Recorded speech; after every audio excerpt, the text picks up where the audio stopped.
নাটকের নায়িকা যেই পোশাক পরে দেখবেন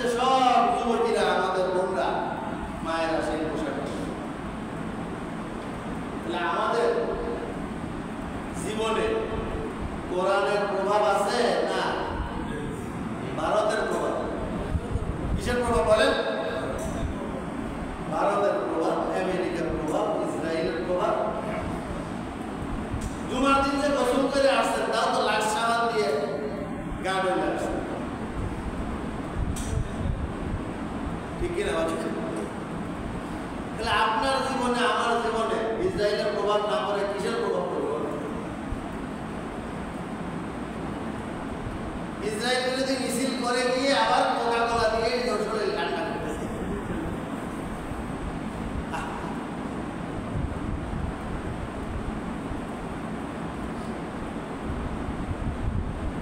এই জন্য কোরআনের প্রভাব পড়বে। তার জন্য ব্যাপকভাবে গণজাগরণ তৈরি করতে হবে।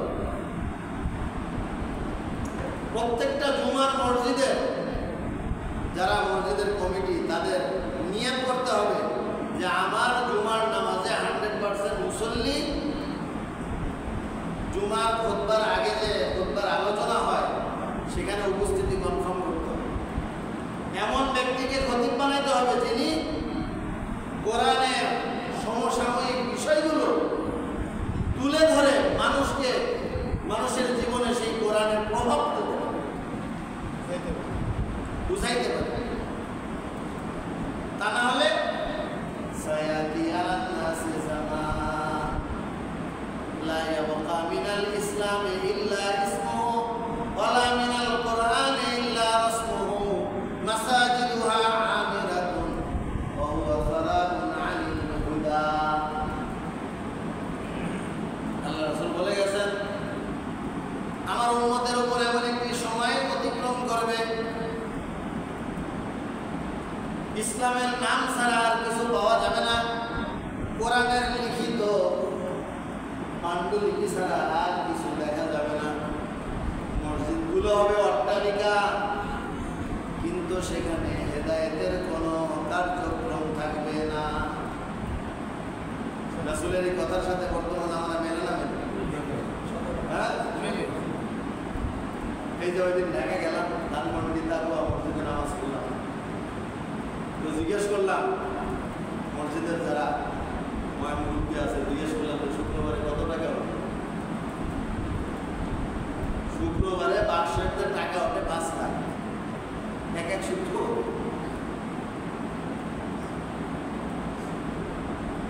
এসি, টাইলস, দরজা সবচেয়ে দামি, ইমাম রাখছে 4-5 জন।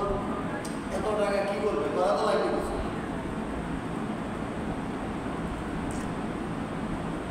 অথচ কারো মাথায় নেই যে এই মসজিদের সকল মুসল্লিকে কোরআনের পাঠক বানাইতে হবে। তার জন্য প্রয়োজনে আরো 50 জন টিচার আমি রাখবো, কিন্তু এলাকার প্রত্যেকটা মুসল্লি কোরআন পড়তে হবে, কোরআন বুঝতে হবে, কোরআন অনুযায়ী জীবন। এটা মাথায় নেই। আছে বলেন? অন্তত আলোচনা শুরু করেন, বলতে বলতে শুনতে শুনতে একসময় বিবেচনার মধ্যে ধাক্কা খাবে, একসময় হয়তো বাস্তবায়ন হয়ে যাবে। আজ থেকে 1400 বছর আগে যখন রাসূল তখন পর্যন্ত নবুয়ত পান নাই, ঈসা আলাইহিস সালাম তার 500 বছর আগে আল্লাহ তাআলা তাকে আসমানে উঠায় নিয়েছেন। এখানে কাবার ভিতরে 360টা মূর্তি উলঙ্গ হয়ে সবাই তাওয়াফ করে। সন্তান পুরুষ হইলে তাকে কি করে? জীবিত রাখে, আর মহিলা হইলে মাইরা জীবন্ত কবর দেয়। এইটা ছিল মক্কার অবস্থা। সারা পৃথিবীতে মাদক, নারী, ধর্ষণ, মানুষ কেনা বেচা হইত। স্বাধীন মানুষ একটাকে ধরে নিয়ে আর এক এলাকায় দিয়ে বিক্রি করে দিত। ওই লোকটা সারা জীবন গোলাম হিসেবে কাটায়। ধরে নিয়ে বেচতে পারলে 12,000 দিরহাম পাওয়া যায়। এখন যেমন মোবাইল পকেট থেকে নিয়ে বিক্রি করতে পারলেই টাকা, ক্যাশ টাকা, টাকায় আমার মোবাইল হারাই গেছে। এই হলো এখন, আর বই ছিল তখন। কিন্তু আল্লাহর মেহেরবানিতে রাসূল দুনিয়াতে আগমন করেছেন। ইকরা বিসমি রাব্বিকাল্লাযী খালাক শুরু হয়েছে। আল্লাহ রাসূল পাহাড় থেকে নেমে এসে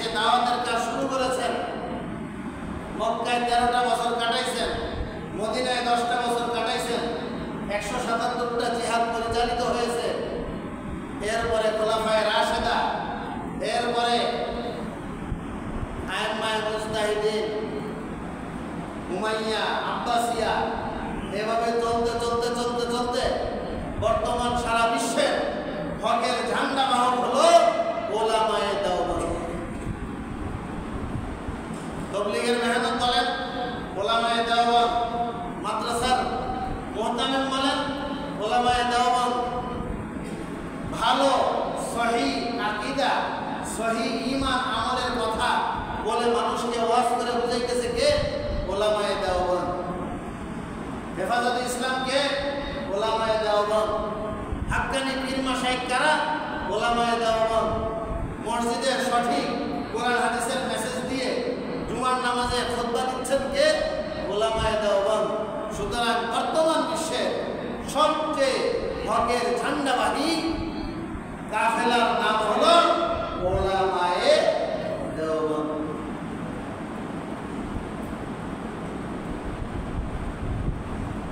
মুসলমানের সংখ্যা কত বর্তমান বিশ্বে? প্রায় 150 কোটি। 1400 বছর আগে তো একজনও ছিল না। তো আলোচনা করতে করতে তো আজকে এই পর্যন্ত পৌঁছেছে। ঠিক কি ঠিক না বলেন? আরো সহিহ আলোচনা চলতে থাক, আপনারা আলোচনা চালাইতে থাকেন, বিবেচনার মধ্যে ধাক্কা মারতে থাকেন, ইনশাআল্লাহ ওই দিন বেশি দেরি নয়, সারা পৃথিবীর এক প্রান্ত থেকে আর এক প্রান্তে কালিমার পতাকা উঠবে ইনশাআল্লাহ। আল্লাহর উপর ভরসা রাখতে হবে, ঈমানকে দুর্বল করা যাবে না। আল্লাহ তাআলা কি বলতেছেন শুনেন, ইস্তাসতাগীসুনা রাব্বাকুম। গত জুমায় আলোচনা করেছি বদরের ময়দানে রাসূলুল্লাহ সাল্লাল্লাহু আলাইহি ওয়াসাল্লাম আল্লাহ তাআলার দরবারে সিজদায় পড়ে কাঁদতেছেন। ফাস্তাজাবা লাকুম, আল্লাহ রাব্বুল আলামিন আসমান থেকে ফয়সালা দিয়েছেন, আন্নী মুমিদ্দুকুম, আমি সাহায্য করব, মদদ করব তোমাদেরকে, বিআলফিন মিনাল মালাইকাতি মুরদিফিন, 1000 অশ্বারোহী ফেরেশতা দিয়ে। কি দিয়ে সাহায্য করবে? 1000 অশ্বারোহী ফেরেশতা দিয়ে। ওমা জাআলাহুল্লাহু ইল্লা বুশরা, আল্লাহ রাব্বুল আলামিন এটা তোমাদের জন্য সুসংবাদ দিয়েছেন, লিতাতমাইন্না বিহি কুলুবুকুম, যাতে করে তোমাদের অন্তরটা ইতমিনান হয়ে যায়, অন্তরের ভিতর থেকে ওয়াসওয়াসা দূর হয়ে যায়, ভীতি, সন্ত্রস্ততা, আতঙ্ক অন্তরের মধ্যে আর না থাকে। আচ্ছা আপনারাই বলেন, আপনার সামনে যদি ইসলামের কোনো দুশমন আবু জেহেলের মতন বাইদা থাকে, ধরেন আপনার সামনে আবু জেহেলই চলে আসবে, আপনি কি চাইবেন? আপনি নিজে মারতে চাইবেন না আর একজন মারুক সেটা চাইবেন? কি চাইবেন? নিজে মারতে চাইবেন না? বলে আমার জুতাটা দিয়ে একটা বাড়ি মারতে পারতাম, মনের আশাটা মিটত, ঠিক কিনা বলেন? তো আল্লাহ তাআলা সেটাই বলতেছেন যে আমি ফেরেশতা নাজিল করতেছি এই জন্য না যে ফেরেশতা তোমার শত্রুকে মারবে, ফেরেশতা নাজিল করতেছি এই জন্য যে ফেরেশতা তোমাদেরকে উৎসাহ উদ্দীপনা যোগাইবে, শত্রুকে মারবে তোমরা। ভালো মতো শত্রুকে কারা মারবে বলেন? ইসরায়েলের উপর আক্রমণ কারা করবে? আসমান থেকে ফেরেশতা নাজিল হয় না, মুসলমানদের হাত দিয়েই আল্লাহ তাআলা কাফেরদেরকে মারে। কাতিলহুম, আল্লাহ তাআলা বলেন তাদের বিরুদ্ধে তুমি যুদ্ধ করো। ইউআযিবুহুমুল্লাহু বিআইদিকুম, আল্লাহ তাআলা তাদেরকে শাস্তি দেবেন তোমাদের হাত দিয়ে। তাহলে শাস্তি দেওয়ার ফয়সালা কার? আল্লাহ। কে শাস্তি পাবে বলেন? কাফেররা। কিভাবে শাস্তি পাবে? মুসলমানের হাত দিয়ে। আমরা খালি কই যে আল্লাহ তোমার কাছে এত দোয়া করি, কই বিজয় তো আসে না ফিলিস্তিনে।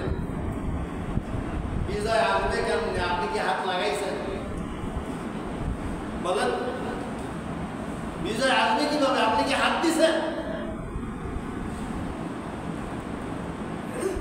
ইসরায়েল আক্রমণ করতেছে, আমেরিকা সাহায্য করতেছে, আর মুসলিম বিশ্বের মোড়লরা খালি চায়া চায়া দেখে আর মাঝে মাঝে দুই একটা কথার গুলি ছড়ে। ওই সাহায্য পাঠাইছে বলে? ইরান যদি তার সাহায্য নিয়ে এগিয়ে আসে, কাতার যদি তার সাহায্য নিয়ে এগিয়ে আসে, দুবাই যদি তার সাহায্য নিয়ে এগিয়ে আসে, সৌদি আরব যদি তার সাহায্য নিয়ে এগিয়ে আসে, পাকিস্তান যদি তার সাহায্য নিয়ে এগিয়ে আসে, বাংলাদেশের অন্তর্বর্তীকালীন সরকারের প্রধান উপদেষ্টা যদি বলে ইসরায়েল সাবধান হয়ে যাও, আমাদের কাছে অস্ত্র না থাকতে পারে, আমরা কিন্তু ইমানদার মুসলমানগুলোকে ওপেন করে দেব, তোমরা হারায়া যাবা। শেখ সাদি বলেন বর্ষাচুর সুপ্ত জনর পিলেরা বাহাম আমার দিও সালামত কেউস। হাতি যত বড়ই শক্তিশালী হোক না কেন, যদি কয়েক লক্ষ মশা একত্র হয়ে হাতিরে কামড়ান শুরু করে, তখন হাতিও কি হয়ে যায়? ধরাশায়ী হয়ে যায়। সুতরাং বাংলাদেশে আমাদের কাছে অ্যাটম নেই, মিসাইল নেই, কিন্তু আমাদের এক একজন ইমানওয়ালা মুসলমান আছে, এদেরকে যদি ছাইড়ে দেই, এরা পেশাব করলে তোমার ইসরায়েল ভাইসে ঠিক কিনা বলেন? এভাবে যদি প্রস্তুতি সেভাবে নেওয়া হয়, তাহলে পৃথিবীতে কোন কাফেরের বাচ্চার হিম্মত হবে মুসলমানদের উপর চোখ তুলে তাকে? কিন্তু আমরা সব নীরব দর্শক, আর একটু মিছিল করে, একটু সমাবেশ করে, একটু দোয়া করে মনে করি যে আমার ডিউটি শেষ। কিচ্ছুই আমরা করতেছি না। এমনকি ইসরায়েলি পণ্যগুলো, ভারতীয় পণ্যগুলো পর্যন্ত বয়কট করতেছি।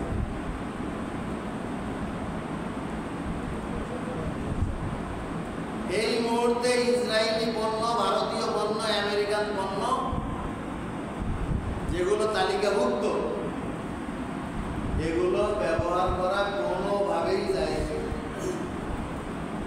হ্যাঁ, কিছু তালিকাভুক্ত আছে, আপনি আবার বলতে যায় না, তাহলে গুগল ব্যবহার করেন না।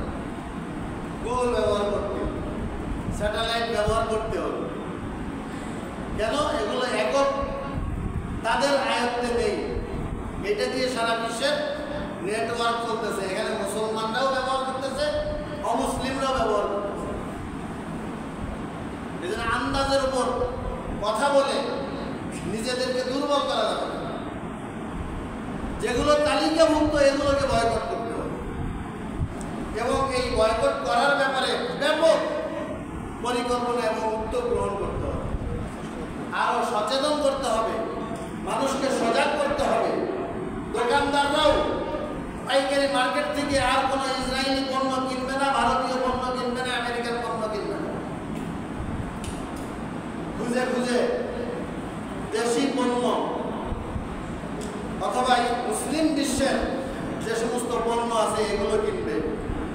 আর মুসলিম বিশ্বের যারা প্রস্তুতকারক, তাদেরও উদ্যোগ গ্রহণ করতে হবে যে আমার পণ্যের মান যেন ইসরায়েলের পণ্যের চেয়ে উন্নত হয়, আমার পণ্যের দাম যেন ইসরায়েলের পণ্যের চেয়ে দাম কম হয়। আমি ব্যবসা কম করব, কিন্তু পণ্য ভালো দেব। আমি বিশ্বের কাছে ইসরায়েলকে ডাউন করার জন্য আমি আমার মার্কেটকে তুলে ধরব। এটা একটা সুযোগ তৈরি হয়েছে, এটাও জিহাদের একটা অংশ।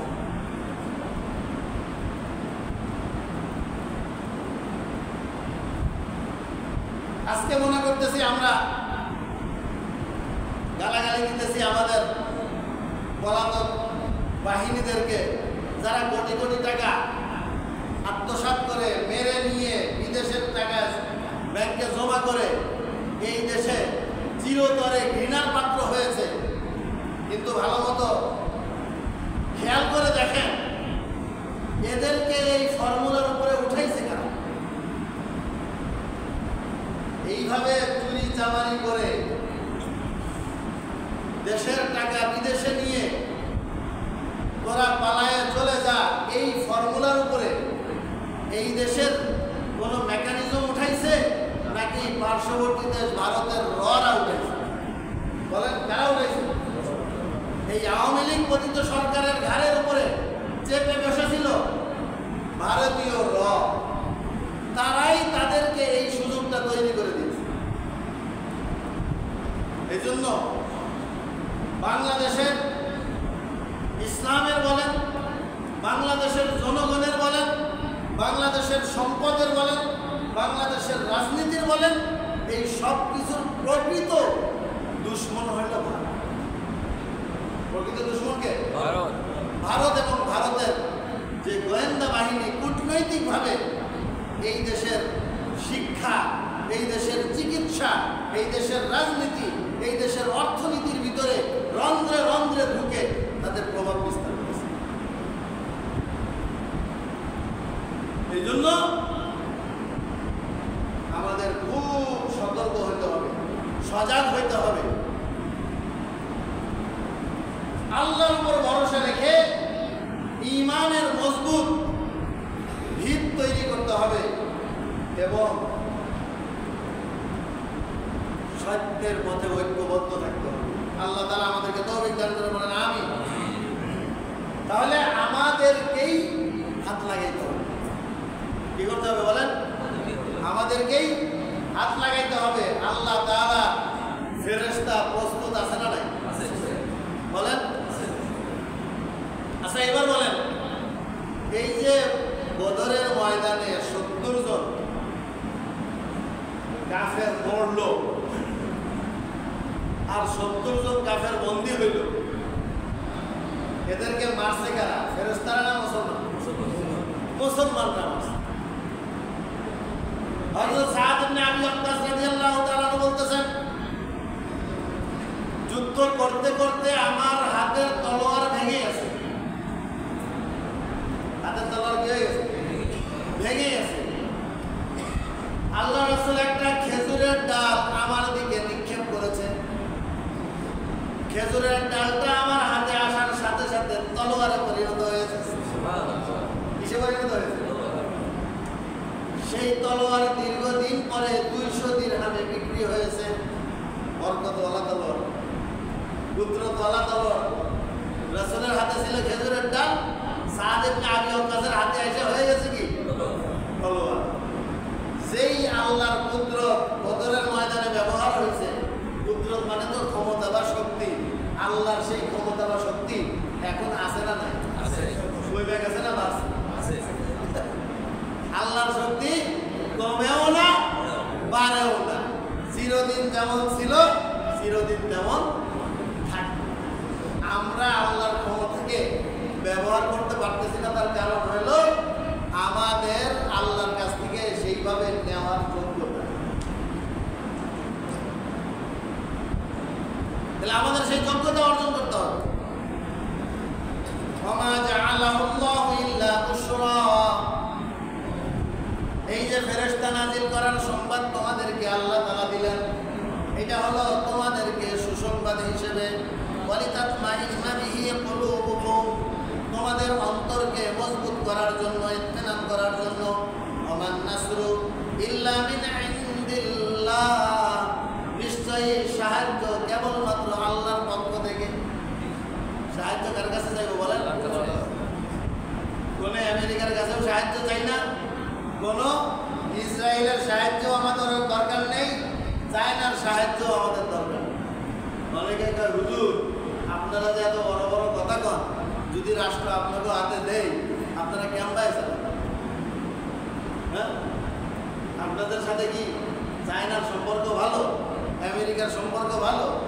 আপনারা যদি ওই আবার তালেবানি কায়দায় দেশ চালান শুরু করেন, তো আপনাকেও তো পৃথিবীর কোনো দেশ স্বীকৃতি দেবে না, বলে না? বলে।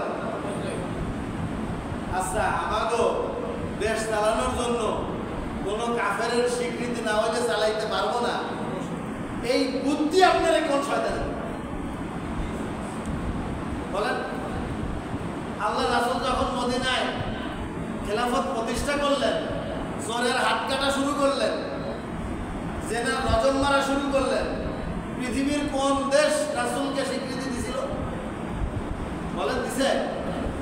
আফগানিস্তানে যে তালেবানরা এই খেলাফত প্রতিষ্ঠা করছেন, ইসলামী হুকুমত প্রতিষ্ঠা করছেন, পৃথিবীর কোন দেশ তাদেরকে স্বীকৃতি দিছে? দিছে বলেন? কিন্তু কিছুদিন পরে শুধু স্বীকৃতি না, তাদের পাও ধরে চুমা খাবে। এইটুক জাফরান দাম হতো 3000 টাকা। একটুক জাফরান, 1 তোলা জাফরানের দাম কত? মন মন টন টন কি হয়ে গেছে, চাষ হয়ে গেছে। আফিম চাষ বন্ধ করে দিছে, মাদক চাষ করতেছে, জাফরানের চাষ করতেছে, আনার চাষ করতেছে, মালটা চাষ করতেছে, দামি দামি ফল ফলারি। অর্থনৈতিক মোড় ঘুরে গেছে। কিছুদিন পরে ওই আফগানিস্তান ওয়ালাদেরকে পাও ধরে বলবে যে ভাই তোরা একটু ভিসা দে, আমাকে একটু চাকরি। আল্লাহ তাআলা চাইলে পারেন না? পারেন না? বলেন। তেলের খনি কোন দেশে? আমেরিকা। বলেন। স্বর্ণের খনি কোথায়? হ্যাঁ, সারা দুনিয়াতে গণতন্ত্রের একটু চসার ভিতরে যদি খোসা মানে একটু চুলকানি লাগে, আমেরিকার মাথা আউলায় যায়। আর যুগ যুগ ধরে সৌদি আরবের রাজতন্ত্র চলতেছে, ও নিয়ে আমেরিকার কোনো মাথা ব্যথা। কারণ কি বলেন? মাল মাল। কারণ কি? মাল। সৌদি আরবে তেল আছে, সৌদি আরবে সোনা আছে। এরা যদি তেল বন্ধ করে দেয়, আমেরিকার আঙুল চুষতে হবে। এই জন্য তোরা যা করিস কর, আমাকে লাগে শুধু ব্যবসাটা ঠিক না। কিছুদিন পরে আফগানের সাথে তাই হবে। এই জন্য এটা মনে করেন না যে হুজুররা যদি রাষ্ট্র পায়, হুজুররা যদি ক্ষমতায় যায়, হুজুররা যদি কোরআন এই দেশে কায়েম করে, তাহলে আমরা না খায়া বলবো। আমাদের উপর আমেরিকা খুশি থাকবে না, আমাদের উপর ইসরায়েল খুশি থাকবে না, আমাদের উপর চায়না খুশি থাকবে না, আমাদের উপর রাশিয়া খুশি থাকবে না। সারা বিশ্বের সাথে আমাদের অর্থনৈতিক এবং বাণিজ্যিক যোগাযোগ বন্ধ হইলে আমরা না খেয়ে মরবো। ওয়াল্লাহি, আল্লাহর কসম করে বলতেছি, আল্লাহ তাআলা কোরআনে বলছেন, ওয়ালাউ আন্না আহলাল কুরা আমানু ওয়াত্তাকাউ লাফাতাহনা আলাইহিম বারাকাতিন মিনাস সামাই ওয়াল আরদ। ও দুনিয়ার মানুষেরা, তোমরা যদি ঈমানের বুনিয়াদে নিজেরা চলো, তাকওয়ার বুনিয়াদে নিজেরা চলো, যদি আমার প্রতি বিশ্বাস রাখো, আমাকে ভয় করে সকল হারাম থেকে, গুনার কাছ থেকে বেঁচে থাকো, মদের লাইসেন্স দেওয়া যদি বন্ধ করো, জেনার বেশ্যার লাইসেন্স দেওয়া যদি বন্ধ করো, মিথ্যা যদি বন্ধ করতে পারো, চুরি যদি বন্ধ করতে পারো, এমন একটা রাষ্ট্র যদি বানাইতে পারো, সেখানে কোনো ধর্ষণ থাকবে না, সেখানে কোনো নারী নির্যাতন থাকবে না, সেখানে কোনো চুরি থাকবে না, ঘুষ থাকবে না, সুদ থাকবে না, ব্যভিচার থাকবে না, আমি আল্লাহ ওয়াদা করতেছি তোমাদেরকে বরকতের সাগরের ভিতরে ভাসায় দেব। অভাব কি জিনিস তোমাদের থাকবে না। কি বলেন? সৌদি আরবে অভাব আছে? বলেন, অভাব আছে? তারা কি আরেক দেশে যায় চাকরি করে খায় না? আমেরিকার ডিবি ভিসার পিছনে দৌড়াদৌড়ি করে সৌদি আরব। কথা বলেন না কেন? বলেন, অভাব নাই কেন? তাদের শিক্ষার হার কম না। শিক্ষার হার আসলে সৌদি আরবের মানুষ হোয়াট ইজ ইওর নেম বলে তার উত্তর দিতে পারে। আমি একদিন যাব, আরবি ড্রাইভারই তো বেশি ওদের, তাই বলতেছি museum museum, I will go to museum. মাফি মিউজিয়াম, মিউজিয়াম মাফি, মানে মিউজিয়াম বলতে কিছু নাই। যখন বলছি আল মাতহাফ, এই আল্লাহ মানে মাতহাফ জাদুঘর, এইটা চেনে, মিউজিয়াম চেনে। জামিয়া বিশ্ববিদ্যালয়, জামিয়া বললে চেনে, কিন্তু ইউনিভার্সিটি বললে চেনে না। ওরা ইংরেজিতে বোঝে না, এই জন্য কি তারা না খেয়ে মরছে? বলেন। বরকত দেওয়ার মালিককে, ইজ্জত দেওয়ার মালিককে। কুল লিল্লাহিল ইজ্জাতু জামিআ। আল্লাহ রাসূল বলেন, আল্লাহ রাব্বুল আলামিন, হে আমার নবী, আপনি সারা দুনিয়ার মানুষকে জানায় দেন ইজ্জতের মালিক আমি আল্লাহ। ইজ্জতের মালিক কে? আল্লাহ। তাহলে ইজ্জত দেবেন কে? এরপরেও আমাকে বুঝে আসে না, অমুকরে ভোট দিতে হবে, তমুকরে ভোট দিতে হবে। তার কারণ হলো এগুলোকে আমেরিকার সম্পর্ক ভালো, এগুলোকে ভারতের সম্পর্ক ভালো, এদের লগে চায়নার সম্পর্ক ভালো। আর এই হুজুরকে ভোট দেওয়া যাবে না, হুজুরদের পক্ষে কথা বলা যাবে না। তার কারণ হলো এরা খেলাফত কায়েম করবে, চোরে রাত কাটবে, আর জেনাকারীর কি করবে, রজন মারবে, শাস্তি দেবে। সুতরাং আবার সেই তালেবানি রাষ্ট্র কায়েম হবে, বিশ্বের কেউ এদেরকে স্বীকৃতি দেবে না, আমরা না খাই।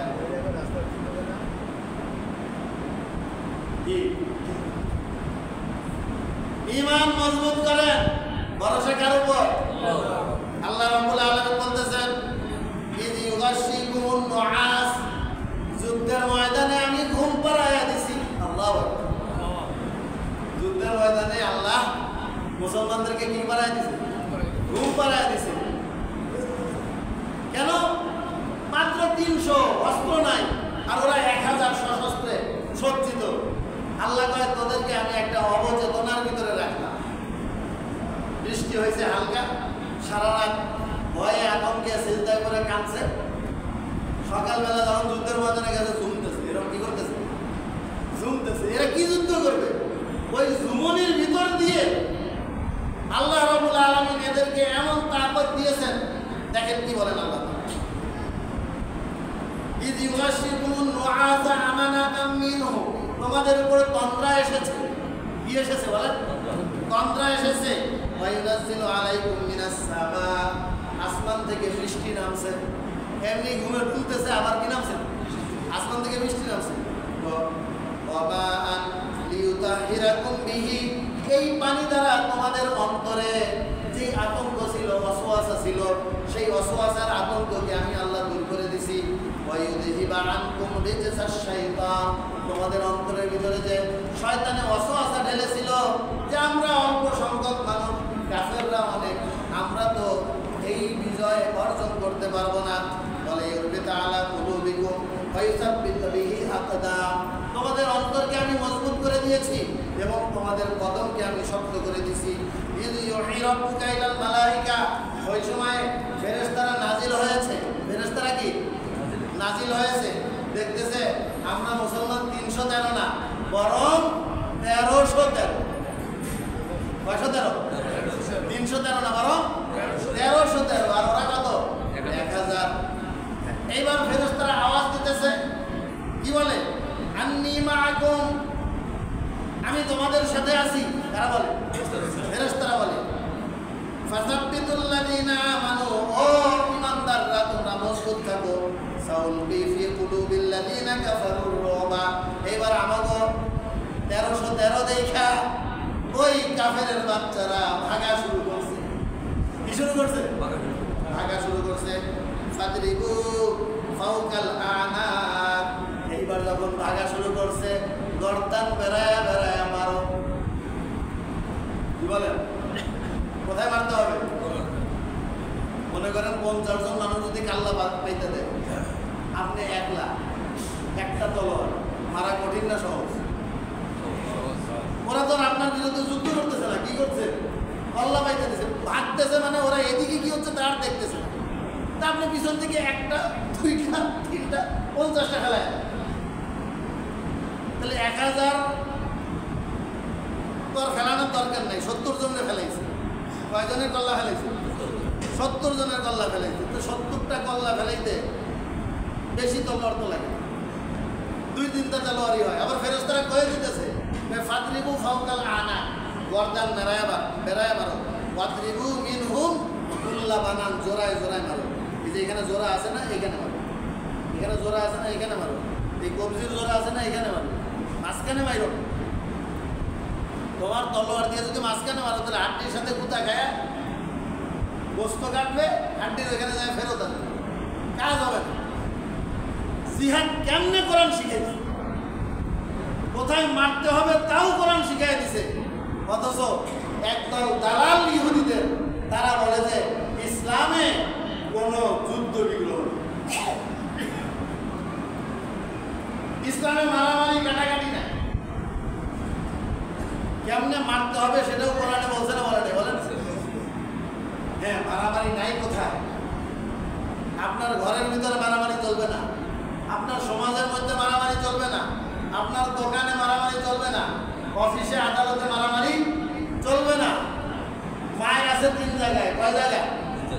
যুদ্ধের ময়দানে মায়ের আছে, বিচারের ময়দানে কি আছে? মায়ের আছে। যদি কাজী ফয়সালা করে এর মৃত্যুদণ্ড, সেখানে কি আছে? মায়ের আছে। আর মায়ের আছে কোথায়? যদি কেউ আপনার জান মাল নিতে চায়, আপনার জান মালের হেফাজতের জন্য আপনার কি আছে? মায়ের আছে। এই 3 জায়গায় কি আছে? মায়ের আছে। একবারে মোটেও মায়ের না থাকলে এটা ইসলাম চায়। আল্লাহ রাব্বুল আলামিন আমাদের বুঝবার তৌফিক দান করেন। তো বলতেছেন কুল্লা বানান, প্রত্যেক জোড়ায় জোড়ায় মারো। যালিকা বিআন্নাহুম শাকুল্লাহ, এই কাফেরদের জন্য এরকম ফয়সালা কেন হইল? লড়াইয়ের ময়দানে আজকে তারা কিছু পালাচ্ছে কেন? 70 জন তারা মরতেছে কেন? এইভাবে পরাজিত তারা কেন হচ্ছে? দুর্বল, অসহায়, ক্ষুধার্ত, পিপাসিত, মুষ্টিমেয় কয়েকজন দুর্বল মানুষের কাছে এইভাবে তারা কেন পরাজিত বরণ করলো? তার কারণ হলো বিআন্নাহুম শাকুল্লাহ, তারা আল্লাহর সাথে সংঘাতে লিপ্ত হয়েছে। তাদের অপরাধ কি বলেন? সংঘাত কার সাথে করতেছে? আল্লাহর সাথে সংঘাতে লিপ্ত হয়েছে। রাসূলা, রাসূলের সাথে সংঘাতে লিপ্ত হয়েছে। আর আল্লাহ আল্লাহ রাসূলের সাথে সংঘাতে লিপ্ত হইলে তার রক্ষা আছে। সুতরাং আজকে যারা ফিলিস্তিনের উপর আক্রমণ করতেছে, আল্লাহ আল্লাহ রাসূলের সাথে সংঘাতে লিপ্ত হয়েছে। কাশ্মীরে যারা আক্রমণ করতেছে, আল্লাহ আল্লাহ রাসূলের সাথে সংঘাতে লিপ্ত হয়েছে। আরাকানে যারা আক্রমণ করতেছে, আল্লাহ আল্লাহ রাসূলের সাথে সংঘাতে লিপ্ত হয়েছে। হয়তো আল্লাহ মুষ্টিমেয় কিছুদিনের জন্য ছাড় দিয়েছেন, কিন্তু এদের রক্ষা হবে না। দুই একটা মায়ের মনে দিয়া মনে করো না যে তুমি পার পায়া যাবা। এরকম তো ফেরাউনকেও আল্লাহ সুযোগ দিয়েছিল, দিছে না? জান নাই? নমরুদরেও দিছিল, আমাকে পতিত সরকারকেও দিছিল। সময় মতো আল্লাহ রশি টাইনা ধরবে, তখন পালানোর আর ফাঁক খুঁজে পড়বে। এই জন্য সর্বদা হকের পথে আমরা অবিচল থাকতে প্রস্তুত আছি তো ইনশাআল্লাহ। আলহামদুলিল্লাহ, মে মাসের আজকে কত তারিখ? 13 সালের মে মাসের কথা মনে আছে? 5ই মেতে শাপলা চত্বরে আমরা গেছিলাম, বেরাস ফায়ার করছিল আমাকে। আমি যে জায়গায় ছিলাম আর 2 মিনিট পরে যদি ওই জায়গায় থাকতাম, আমিও বেরাস ফায়ারের ভিতরে 2 মিনিট আগে ওইখান থেকে দেয়াল টপকায়া জনতা ব্যাংকের ভিতরে যায়, ওই ব্যাংকের কর্মকর্তারা মশারি খুলে দিয়ে হুজুর এখানে একটা ঘুমা পরে উঠেন, লড়াচড়া করেন না।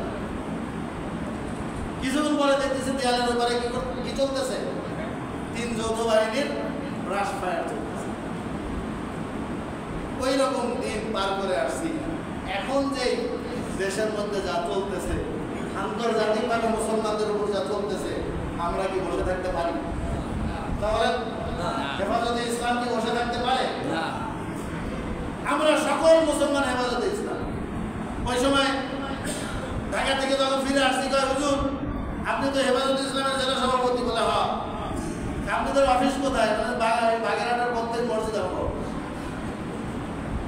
আপনাদের কর্মী কয়জন? প্রত্যেক ইমাম আমাকে। সমর্থক কারা? প্রত্যেক মুসলমান আমাকে।